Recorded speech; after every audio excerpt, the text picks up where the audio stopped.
There's something wrong with my eyes. There has to be. I don't even know how to tell this story without freaking myself out. I've been seeing things that can't be real. There's no way.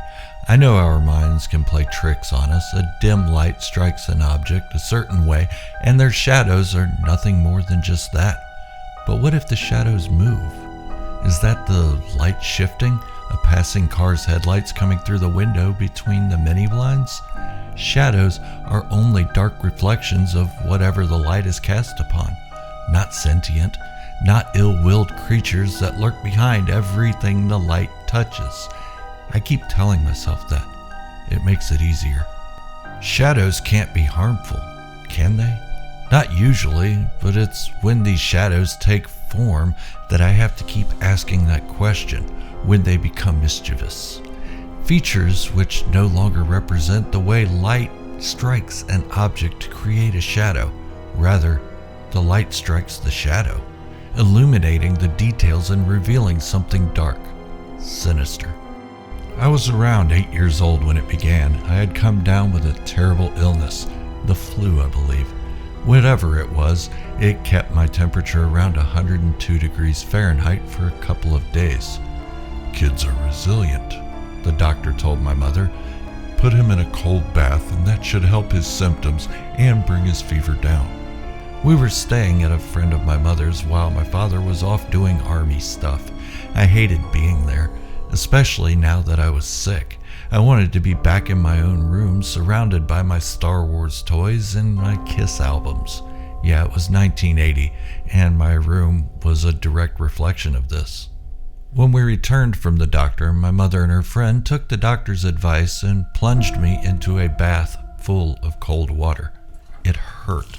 I remember the pain as if it happened this morning. For several minutes, I lay naked in that cold bath, stinging cold and burning me at the same time.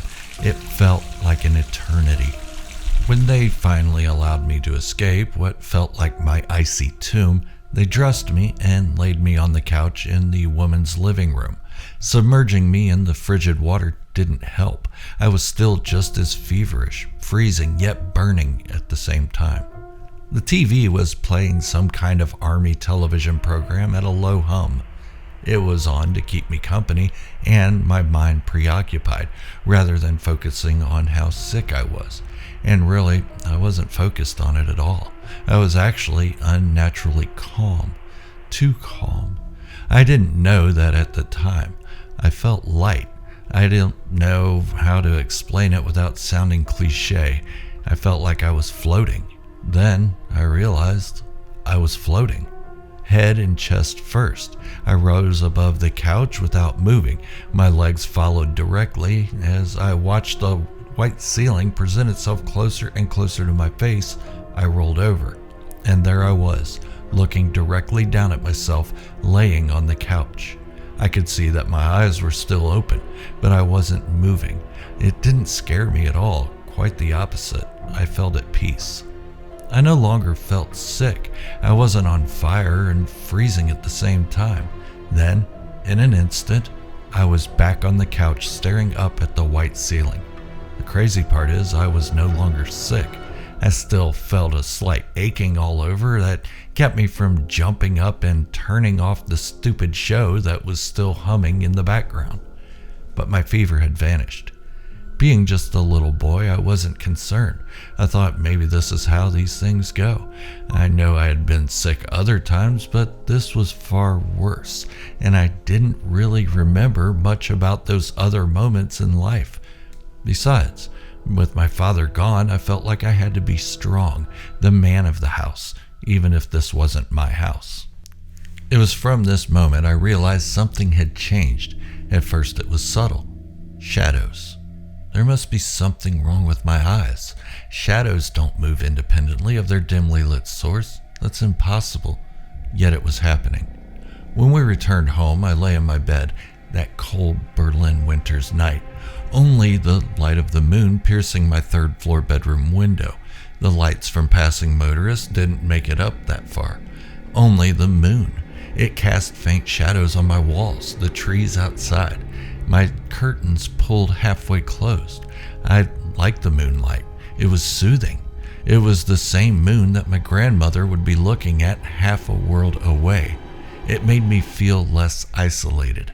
I lay there ready to rest away the grogginess I had felt from the illness when I noticed it. What was that? I thought curiously to myself. It caught my attention from the corner of my eye. The shadow of my curtain usually stretched across me, dormant, as if to blanket me. This time, somehow, it had broken free of its static confine.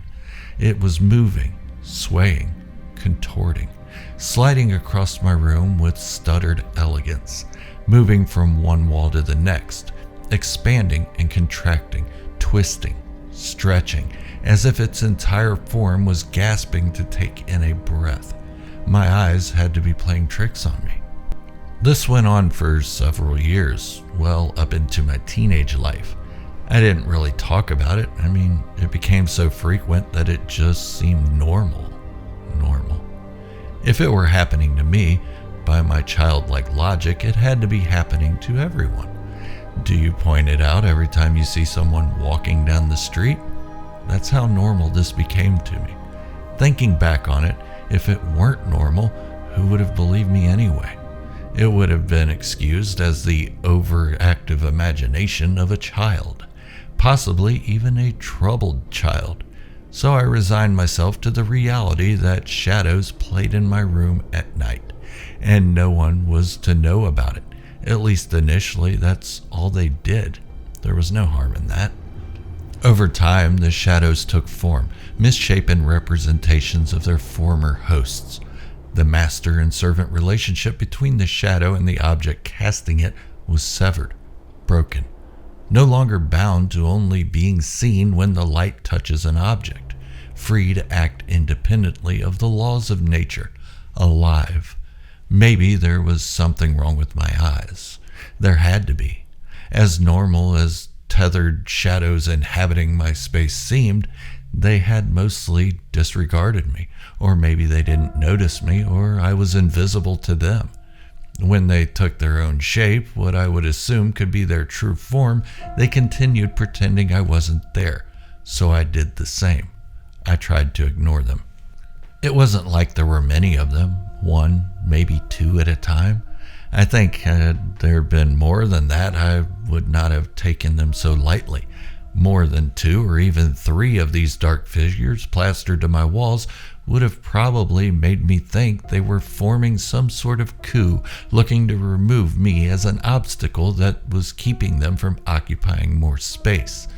But these were shadows, confined to the flat spaces that surrounded me in my room. Nothing more, nothing less, passing over me as they jumped from one wall to the next, ignoring the fact that they had invaded my own space. Then, the tether broke. The shadows were no longer bound to any object, free to move from wall to wall, room to room. They followed me from one home to another. Any place we moved to, the shadows were there. Despite the ever-changing decor of my room, host objects that originally cast these dark beings were long gone. The more time that passed, the more subtle changes occurred. I largely continued trying to ignore them, but they seemed to realize I was there, that I was their audience. Me, and only me. If I had friends over, the shadows would lay dormant, pretending to be just what they were originally, enslaved darkness chained to an unmoving object. This made me realize there was nothing ordinary about what was going on. Several years passed and the shadows continued their game of hide and seek, slowly shifting into something else. Subtleties often go unnoticed until it's too late. I stopped ignoring these beings and started paying closer attention to them when, one night, I saw one extend an arm, as if trying to touch a pencil I had laying on my art desk, sliding its hand down the wall onto my desk and over the pencil with an extended finger. Unsuccessful in the attempt, the shadow, which stood almost as tall as the wall it was confined to, retracted its arm and charged around every wall of my room in a fit of anger. It made no sound, None that my human ears could detect, at least. With every wall it touched, it faded more and more until it eventually disappeared.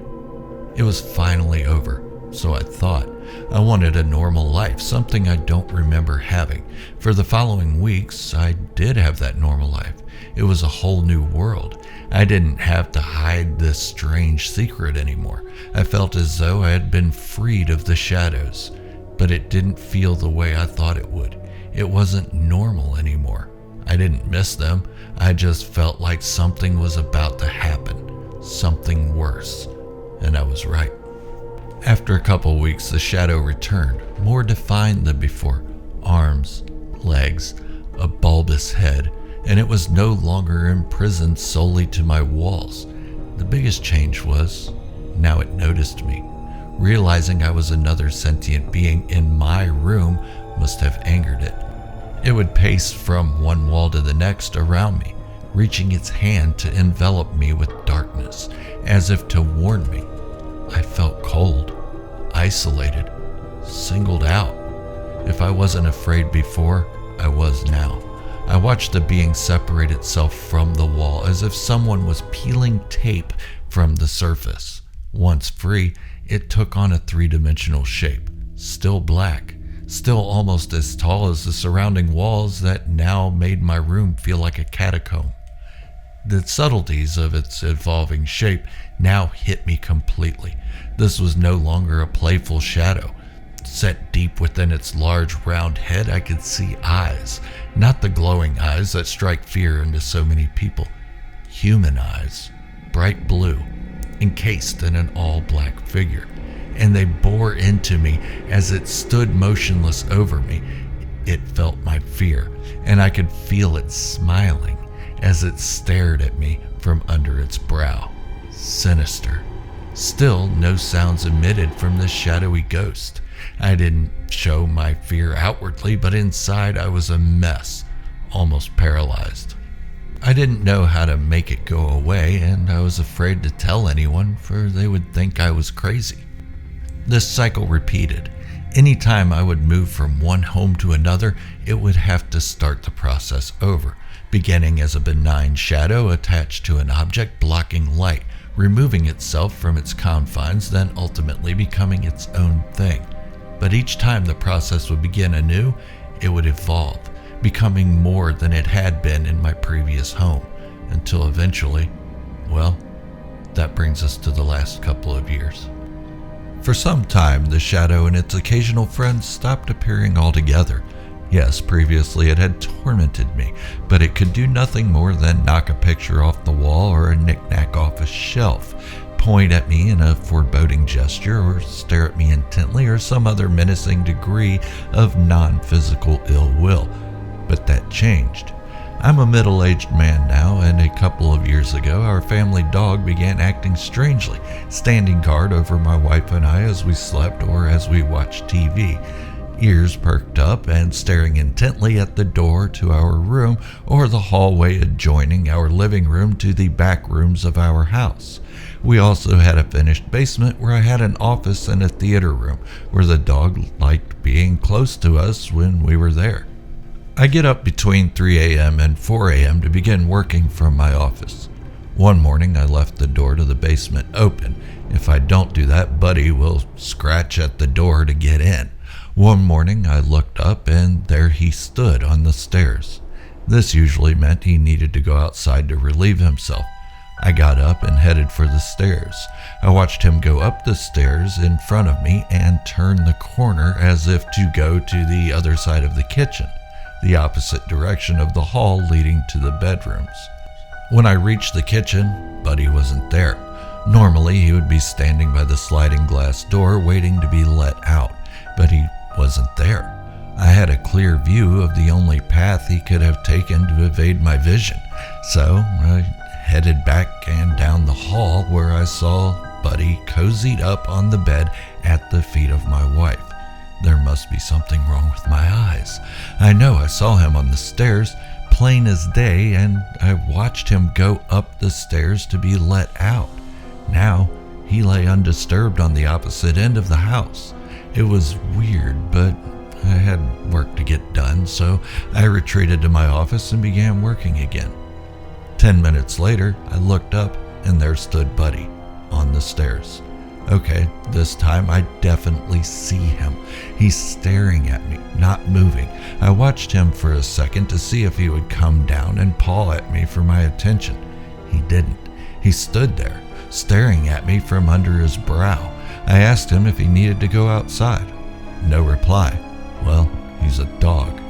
But usually he would get excited at the word outside. This time, nothing. Maybe he was just groggy. So I got up again, headed toward the stairs again, watched him go up the stairs and turn right again, and when I reached where he was supposed to be, nothing. Buddy was gone. I walked back down the hall and peered into my bedroom and saw Buddy again laying in the same spot he had been all along. Only this time he was staring at the door, ears fully perked up and eyes wide. I whispered for him to come to me, but he just kind of looked at me as if to say no. I felt like he wasn't really looking at me, but rather through me. This was so odd. Still, I had work to get done. It was useless to try, though. I sat at my desk thinking on the events. I realized that I had not heard Buddy approach the stairs. It was quiet in the house, and I always heard his nails tapping on the wood floors as he approached the basement. Both times, there was no sound forewarning me that he was coming. Both times, I had just happened to look up, and there he stood.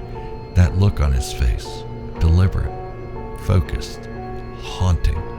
It gave me chills, so I resigned myself to the fact that I wasn't going to get any work done in this state of mind.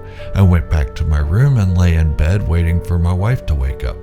Buddy remained planted at the foot of the bed, staring at the door, so unmoving that pulling the comforter over my increasingly cold body proved difficult, near impossible. I lay there cold, allowing our protector to continue his guard-like posture for about an hour until my wife woke up. As soon as she opened her eyes, Buddy's trance was broken, as if whatever he was watching just ceased to be a threat in an instant. A month or so prior to this, I had installed indoor security cameras, for burglars or whatever. One was in the kitchen, pointed at the doorway leading to the hall. I got on my phone and checked the camera footage. There was nothing. Nothing but me walking up the stairs both times looking for Buddy. But there was no dog on camera. I tried to explain it to my wife, but she just assured me that there was nothing strange going on and that my mind was playing tricks on me with the shadows and that there must be something wrong with my eyes. Shadows. So it stuck out to me. I hadn't forgotten about the shadow man, but I had put it out of my mind. This happened a couple more times over the next several weeks, each time becoming more and more unnerving. Each time I searched more of the house. There was no signs of the shadow. If it were the shadow man, he would have no issue with seeing me. He never had, until the next time it happened. After the first time, I had sat in my office with half of my attention on my work and half of it on the stairs. This was becoming the new normal. One morning, something caught my attention. Movement. I felt a chill. I focused on where I saw the movement out of the corner of my eye, and there it was, the shadow man, heading up the stairs. As soon as it reached the door, our dog slowly descended halfway down the stairs, staring menacingly. I immediately pulled up the live feed from my camera on my phone. There was nothing there. Nothing exited the basement. Nothing approached the basement door. Nothing except our dog, sitting, staring at the doorway. I looked up and the dog, or whatever it was on the stairs, was no longer there. I ran up the stairs. At the top stood Buddy, just a few feet from the doorway, whimpering, visibly upset. I pet him on the head and told him, "I know, it's okay now." That seemed to relax him a bit.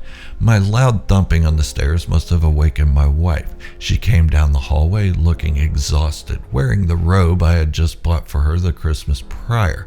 She asked, "What did you need?" I replied, Nothing. "I'm sorry if I woke you running up the stairs."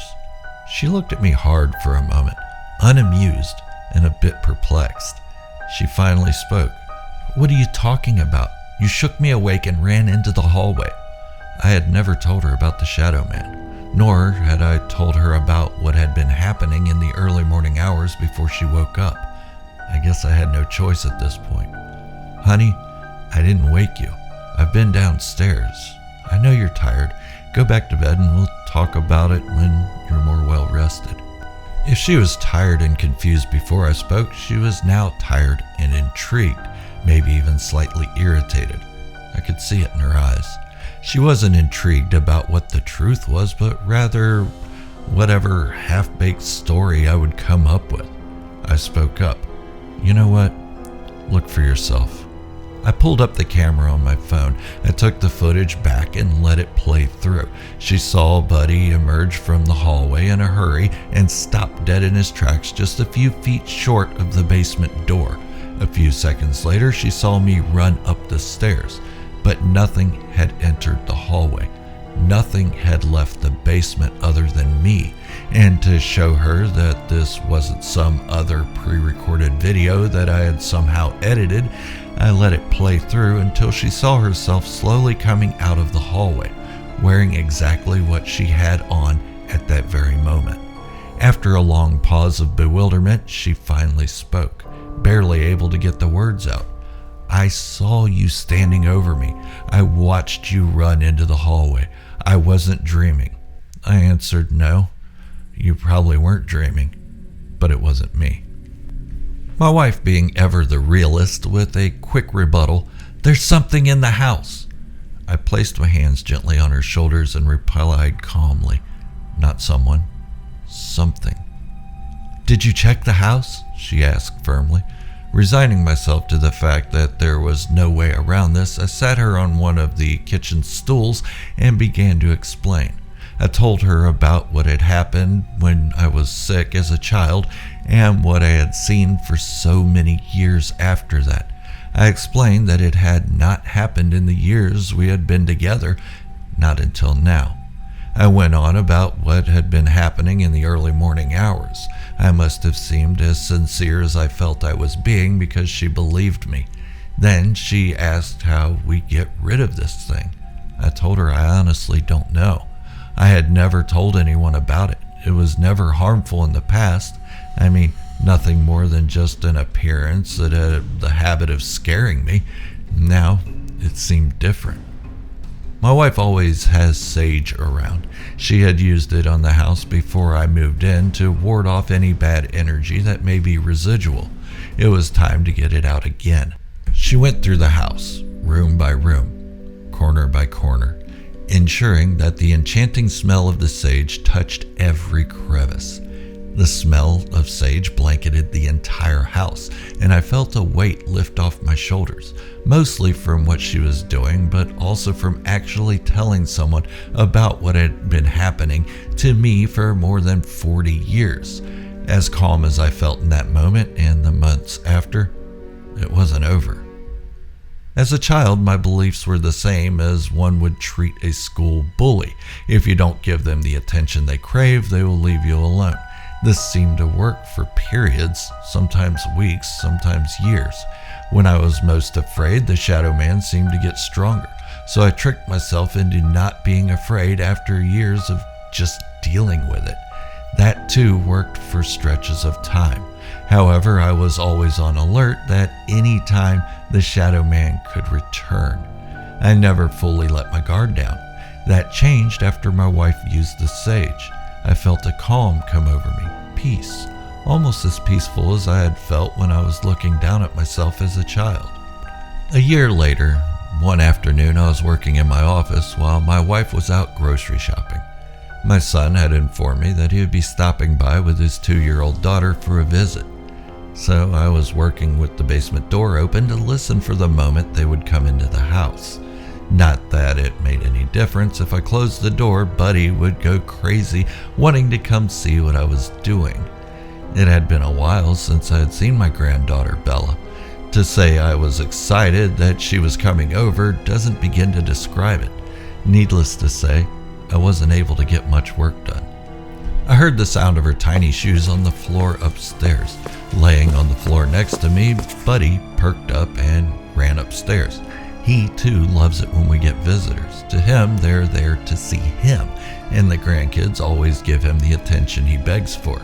Buddy jumped up and charged upstairs. I popped up from my desk and made my way up to the stairs. As I hit the first step, Bella peeked from around the side of the doorway. "Hi, Opa." It was hard to hear her faint voice over Buddy barking. Not unusual, he often barked when visitors would pop in. "Well, hello, beautiful," I exclaimed. Then she went back around the corner out of sight. When I made it to the top of the stairs and turned the corner, Bella was gone. Buddy paced the home. This was generally his dance of excitement. I assumed Bella had just went down the hallway to my room to see if Oma was in there. That was often the routine. Buddy was now staying close to me. Odd, but not unheard of. I walked the hallway to my room to find it vacant. I went back down the hallway and turned right to check the front door. My son's car wasn't even in the driveway. I thought back. Wait, I would have heard Logan's car a mile away. He had that damn loud exhaust that used to piss our neighbors off when he lived with us. I looked left into the living room and there stood Bella. "Hi, Opa." I didn't react. Buddy did. He began snarling and the hair of his scruff stood on the end. Her smile was different. You know your kids and grandkids. You know when something is wrong. If they aren't feeling well, you know it. If they're sad, you know it. This was neither of those. I stepped a little closer to her, afraid, but I wanted to see her up close. Maybe that's a stupid idea. She turned and ran into the dining room just out of my view. Buddy gave chase. When I got to the dining room, Bella was gone. I searched everywhere. No Bella.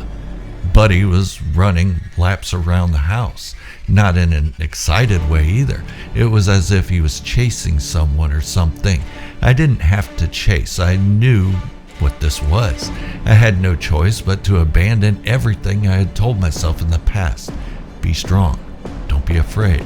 Ignore it and it will go away. I did this for more than 40 years and it had not worked. It had came back stronger each time.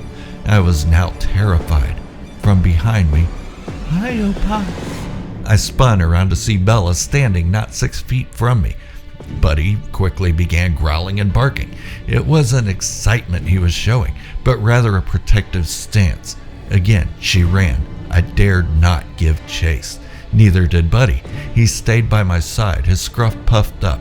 I casually walked into the hallway.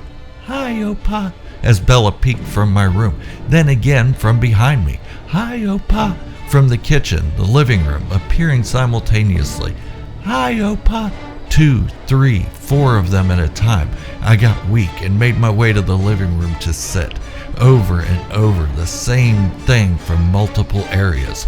"Hi, Opa," rang out through my house. I sobbed. Why was this happening? I covered my ears and closed my eyes. It didn't drown it out completely, as I could still hear the muffled voices. "Opa, why won't you look at us? What's wrong? Opa." Open your eyes. With Buddy standing on the couch next to me where I was sitting, I could now hear the voices inside my head. My eyes snapped open as if against my will. The shadow man stood before me, alone, dark, just as I remembered him in my teenage years, bright blue eyes. This time, he wasn't looking menacing. There was something calm about him. A tree must have shifted in the wind or something, because light shone into my living room and the shadow man vanished. Not a minute later, I heard Logan's car coming down the street, then pulled into my driveway. Buddy knew the sound of Logan's car. He got excited and started pacing the window, whimpering as if he was trying to talk to me, telling me that someone was there to see him. I opened the door as Logan and Bella approached. "Hi, Opa." 10 minutes earlier, the sound was terrifying me to the point of a nervous breakdown. Now, it was beyond soothing. "Hello, beautiful." I picked her up and gave her a big hug. I told her how much I missed her. She replied, "Where's Oma?" as she squirmed for me to put her down. "Oma's at the grocery. She should be home soon." As Bella bolted into the house to the toy box we kept for her and the other grandkids, Logan kind of pushed his way past me to get into the house. The house. Something was different about it. Brighter. Happier. I could physically see that it was different. Something must have been wrong with my eyes. Not this time. This was real. The visit with Logan took an unexpected turn. He began telling me how he had been seeing a little girl. Since he was a child, he has seen her everywhere he had lived. His mom's house, my house, the apartments I had before getting married, and now in his own home. He wasn't just telling me this to inform me, he was telling me because somehow he knew I had seen things too. He wanted advice. I told him my experiences, told him everything. Ignoring it doesn't work. Staying brave is equally ineffective. It wants your fear. It wants to see you afraid. I didn't have any other advice. Nothing I'd ever done had stopped it. The rest of the visit went well. It was nice seeing them both. We laughed, played, and when my wife got home, Bella really perked up. All the grandkids loved my wife the most. We have since sold the house and moved into a new one. It's been 4 months and no shadows have danced on my walls. I'm beginning to let my guard down, but still keep it in the back of my mind that it could come back at any moment. But I don't think it will. I gave it what it wanted.